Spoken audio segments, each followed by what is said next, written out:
Thank you. Thank you.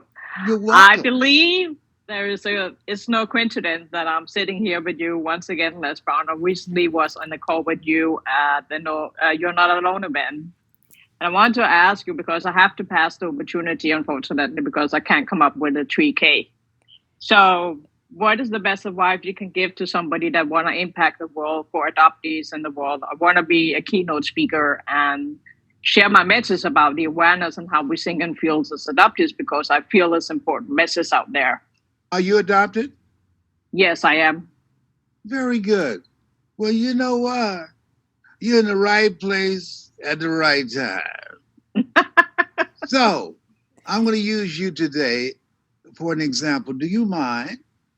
No, that's fine. Thank you. Very good. Appreciate it.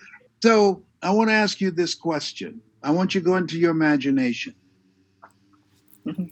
When you think about your life right now, and you think about the influence and the environment that you came up in, and the role that it played in the person that you've become, and the choice that you've made about going on this path to help kids who were disconnected from their birth family, like myself. Who's a person that influenced your sense of self? Who's that person? Myself, my higher self. Your higher self? Okay. Mhm. When you're about 5, 6, or 7, go in your imagination. Who is it you saw other than yourself? My adopted parents. Your adopted parents? Which one Yeah. had the greatest influence that you were closest to? My mom, Your mom. What's her name? Bente, Bente, Bente. Bente, Say it again. Bente. Minta. Got it. Okay. Now, what's the using a single adjective? What's the first quality that you admired about your adopted mother? Loving. Loving. Give an example of her love and how she expressed it with you. As far as I remember, I always remember she, told me that she loved me no matter what could happen in my life. I remember she was always picking me up from, school, taking me to sports classes, and she was always, at the matches watching me, playing the games. And she Excellent. was always caring and listening to me and explaining because I was having questions of being adopted, my color, my skin, or understanding why I was not having the same color as my siblings, right? So she Yes. was very, conscious and sharing that moments with me and Great. being Now, honest. what's Honesty is yes. Now, what's the second quality? honesty. Honesty. Good. Give me an example. Well, she was always honest with who I was and who I am, and being adopted, always been remembering that I was adopted from India. And she always told me as far, as a kid, I don't know when we start remembering things, but I guess 3, 4 years, we start remembering things that our parents are telling us, right? Mm-hmm. So I always knew that. Yes. Good.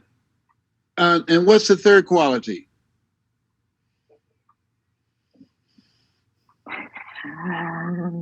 Understand. No, she has this, I don't know how to say it in English, but she has this quality as a mom. She always know that I have everything within my heart, So She she was always encouraging. She was encouraging. yes, exactly. Yeah. Got it. Good. Now, who's your audience? Who do you speak to? I speak to, adoptees, foster care, Uh-huh. adopted parents, foster care parents. So adoptees, foster care parents. All right, I've Yeah. done this. Okay, very good. And the call to action for you when you speak to them is what? For people who are interested in adopting or becoming a foster parent? Both, but it can also be People adoptees who or foster care okay, that having who've challenges in already life. good. Good, Yeah. very good.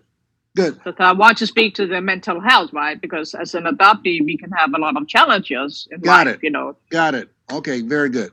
Bente, am I pronouncing it right? Yeah, Bente, Hello, yeah, my name that's my Bente.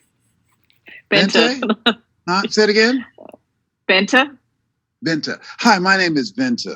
I want you to think about your goals and dreams and what you want to do with your life.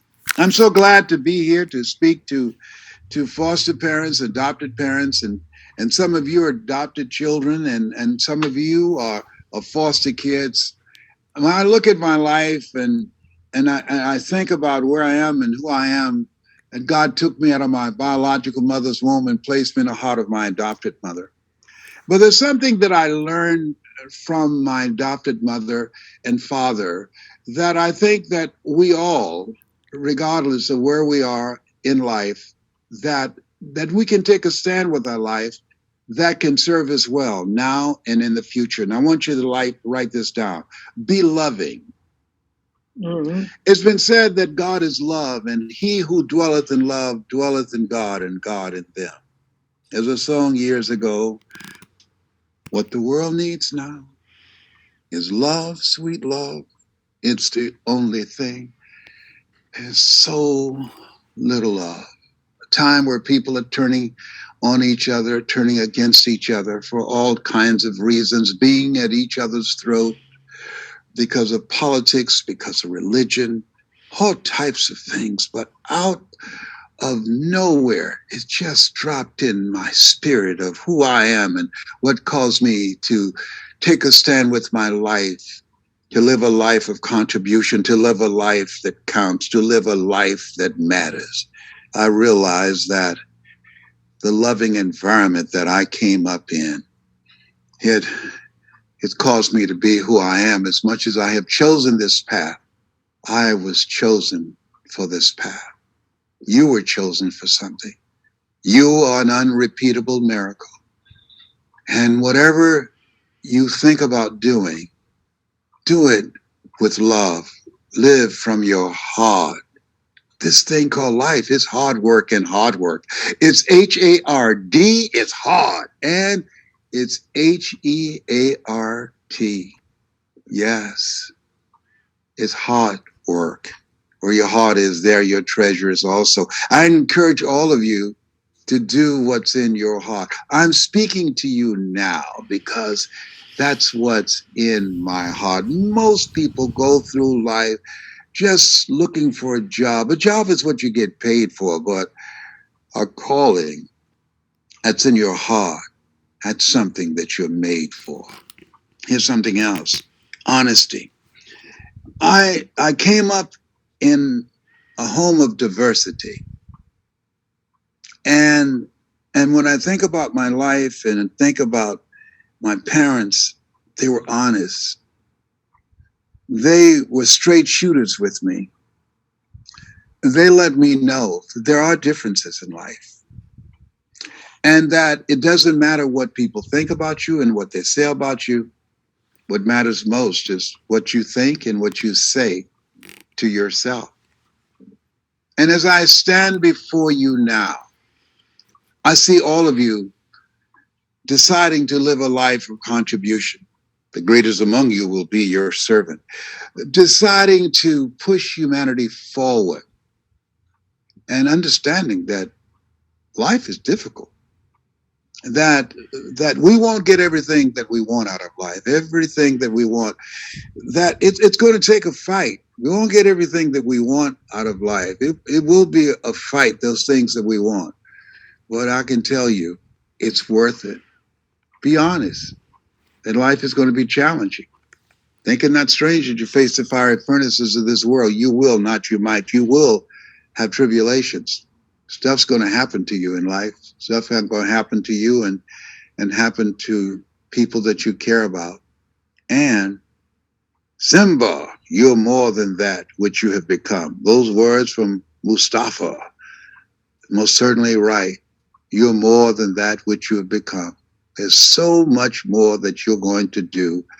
You're stronger than you realize. There are things that you're going to do eye has not seen, Ear has not heard, nor has entered the heart of mankind what God has in store for you because you have decided to live a life of contribution. And finally, be encouraging. Help somebody and help yourself because what you give is what you get. I found that Zig Ziglar had a very good point. He said, if you give enough people what they want, they will give you what you want.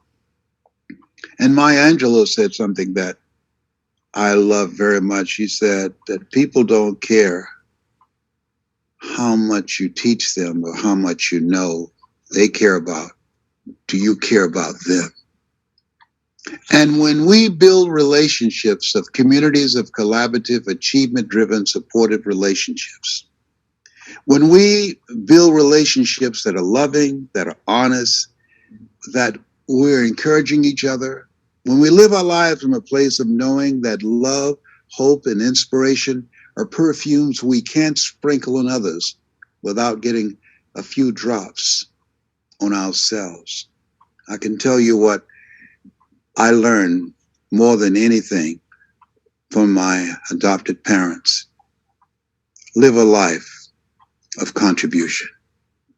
Make your mark. We have a space and we have a time to make our mark.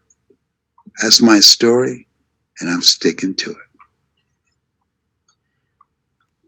it.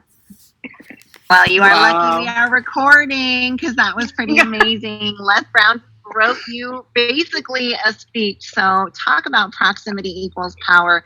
That was absolutely amazing. I wish we could let you ask a follow-up question onto that, but want to make sure we have one more hand raised, Les.